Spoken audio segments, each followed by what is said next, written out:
Sebagai seorang pendidik, saya menemukan bahwa kemampuan belajar peserta didik sangat beragam.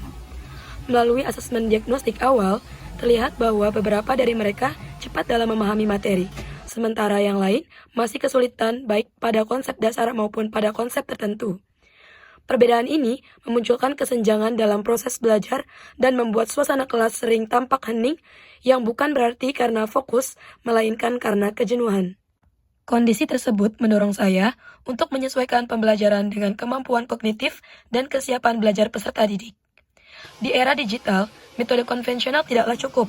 Karena itu, saya memilih menghadirkan strategi, model, dan media pembelajaran yang relevan dengan dunia mereka, supaya proses belajar menjadi lebih aktif, menarik, dan bermakna bagi seluruh peserta didik, yaitu menggunakan pendekatan Teaching at the Right Level, TARL, model pembelajaran Problem-Based Learning, dan melalui media Zep Quiz, video pembelajaran, dan artikel lainnya. Saya, Mifta Nur Fajriya, guru IPA dari SMP Sohibul Barokah, percaya bahwa setiap peserta didik berhak untuk mendapatkan pembelajaran yang sesuai dengan kemampuan dan ritme pembelajaran didik. Maka saya berkomitmen untuk menciptakan pembelajaran yang adaptif, interaktif, dan berbasis teknologi supaya mereka lebih bisa memahami materi pembelajaran yang sesuai dengan era yang digital seperti saat ini. Melalui inovasi pembelajaran ini, saya berharap setiap peserta didik merasa terlibat, tertantang, dan mampu berkembang sesuai potensinya. Mari simak video berikut ini. Dalam proses pembelajaran, saya menghadapi tantangan besar, seperti penolakan peserta didik terhadap metode pembelajaran yang monoton, dan tuntutan untuk menghadirkan pembelajaran yang berbasis teknologi, sementara fasilitas sekolah masih sangat terbatas. Metode yang kurang variatif membuat fokus pembelajaran menurun dan diskusi hanya didominasi oleh beberapa orang saja. Selain itu, keterbatasan software dan platform premium mengharuskan saya berinovasi menggunakan gawai peserta didik dan menggunakan media digital gratis yang dapat diakses secara bersama.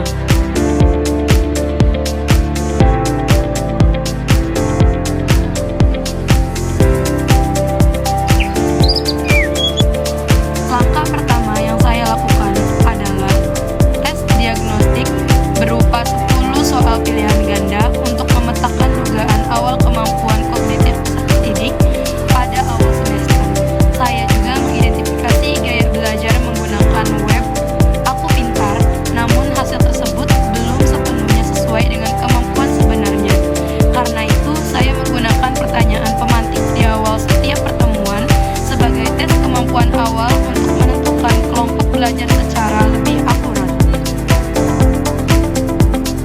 Dari hasil tersebut, peserta didik terbagi ke dalam 3 kelompok. Ada kelompok perlu bimbingan, kelompok mahir, dan kelompok sangat mahir. Tujuan pembelajaran tetap sama, namun aktivitasnya disesuaikan dengan kebutuhan dan tingkat kesiapan belajar mereka. Saya menerapkan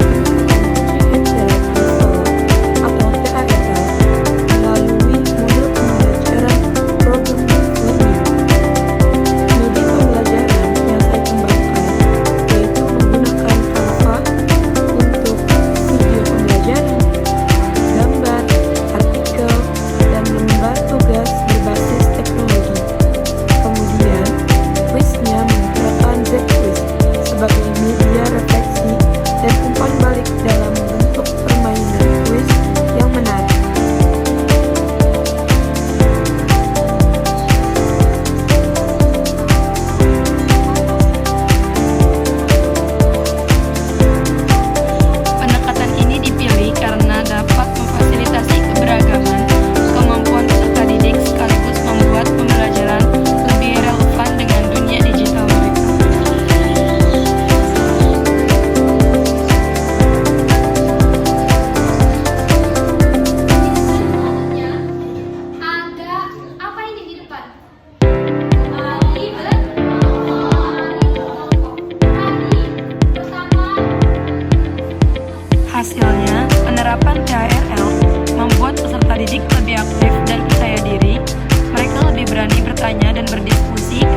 bahwa adil bukan berarti sama, tetapi memberi kesempatan sesuai kebutuhan belajar masing-masing.